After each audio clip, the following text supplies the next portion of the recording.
Jika kalian sudah menonton video ini, itu artinya musim Premier League 2025-2026 sudah resmi dimulai. Memasuki musim baru, ada beberapa hal atau peraturan baru yang harus kalian ketahui. Ketika menonton game baru nanti, kalian mungkin akan merasa aneh karena peraturan baru ini. Jadi mari kita jelaskan kepada kalian.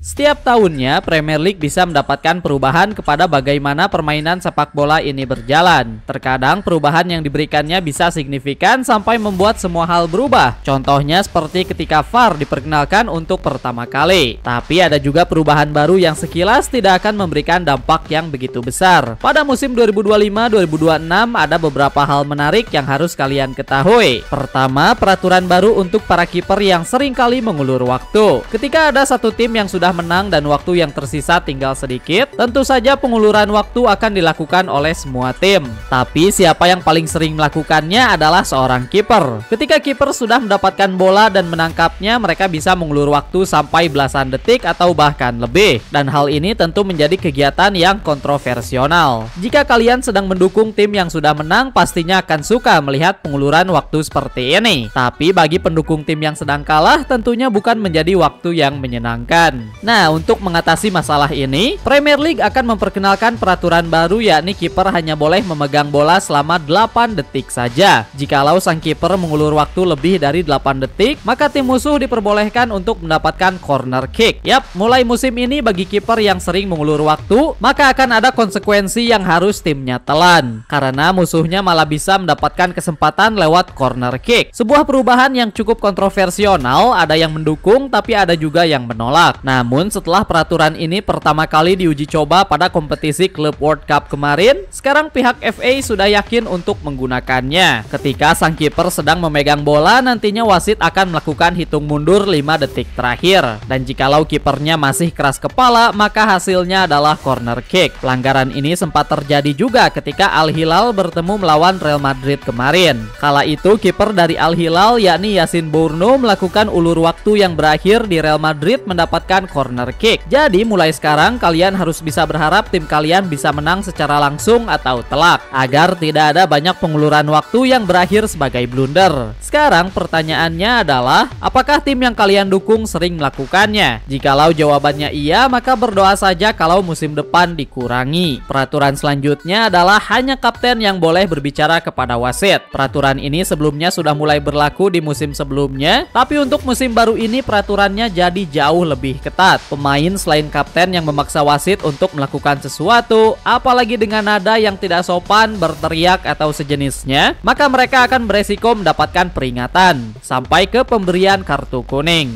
Jikalau kaptennya adalah seorang kiper, maka satu pemain outfield diperbolehkan untuk berbicara sebelum kapten kipernya datang. Sebelumnya peraturan ini sudah digunakan secara resmi di kompetisi Eropa seperti UCL, UL dan lainnya. Terpantau juga kalau hasilnya ternyata positif. Keributan dalam game tidak lagi sekeras biasanya dan para pemain bisa lebih menjaga jarak. Peraturan seperti ini memang dibuat agar permainannya berjalan secara kondusif dan emosi dari para pemain bisa lebih ditekan. Jadi bagi para pemain yang terkenal emosian, untuk musim baru ini harus bisa lebih bersabar. Satu pertanyaan menarik timbul di pikiran kita. Menurut kalian apa jadinya jika peraturan seperti ini dipakai juga di Liga Indonesia? Peraturan ketiga ada di bagian penalti, salah satu aspek paling penting dalam sepak bola. Pada musim baru ini, ketika ada pemain yang secara tidak sengaja menyentuh duluan bolanya, alias 2 kali menyentuh bola, maka diizinkan untuk menendangnya lagi. Tapi dengan catatan kalau hasil pertamanya tadi masuk ke gawang. Kasusnya memang cukup jarang, tapi pernah juga terjadi. Siapa yang masih ingat dengan kasus Julian Alvarez kemarin, yang sampai sekarang masih sering diperdebatkan.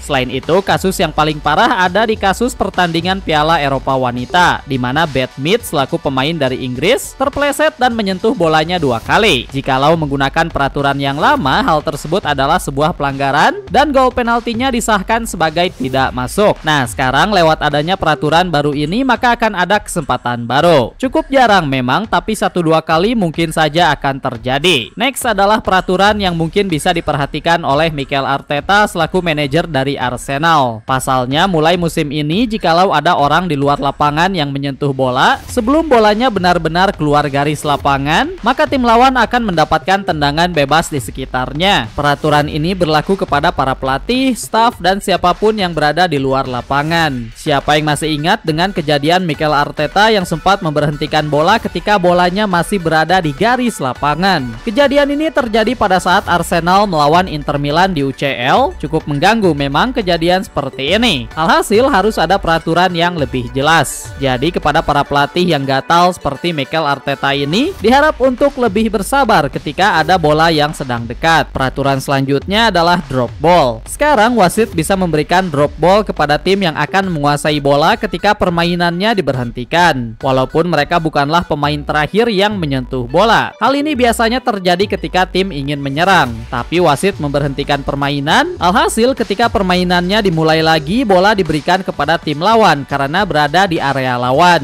Nah, sekarang hal tersebut tidak lagi berlaku 100% karena wasit bisa saja memberikan bola kepada tim yang sedang menyerang. Adapun peraturan baru terakhir yang harus kalian ketahui adalah mengenai offside kiper. Berbeda dengan offside biasanya ketika pengumpan bolanya adalah pemain kiper, maka titik offside yang baru akan ditentukan dari titik sentuhan terakhir sang kiper kepada bola. Jadi kalian tidak perlu kaget jikalau peraturan offside ini berbeda ketika yang memberi umpannya adalah seorang kiper. Secara garis besar itulah 6 peraturan baru yang diperkenalkan oleh Premier League di musim 2025-2026. 2 diantaranya adalah peraturan yang cukup besar pengaruhnya, apalagi untuk yang kiper dan penguluran waktu tadi. Dari penjelasan yang diberikan oleh Premier League, salah satu keluhan terbesar yang mereka dapatkan dalam beberapa musim terakhir adalah masalah penguluran waktu. Dari sudut pandang penonton, penguluran waktu adalah salah satu hal yang paling membosankan dalam sepak bola. Alhasil lewat adanya peraturan baru ini diharapkan kalau penguluran waktu di Premier League bisa lebih ditekan lagi angkanya. Penonton pastinya ingin melihat pertandingan saling serang antar kedua tim, bukan buang-buang waktu. Selebihnya semua sistem yang sebelumnya digunakan telah ditingkatkan lagi kualitasnya. Kualitas dari wasit, bola, peralatan pendukung, sampai ke sistem VAR dijelaskan telah mendapatkan upgrade, tentunya untuk memberikan pengalaman dan hasil yang sebaik mungkin.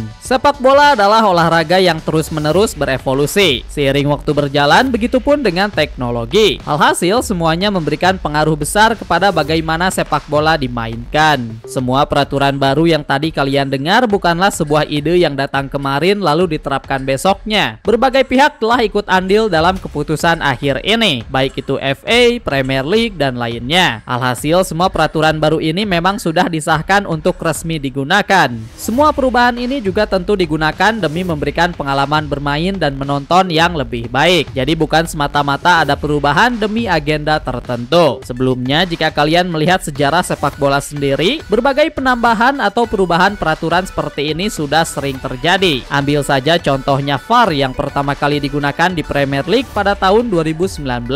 Sebuah sistem yang sebelumnya tidak pernah ada, tapi ketika sistem ini mulai digunakan, permainan sepak bola langsung berubah secara signifikan.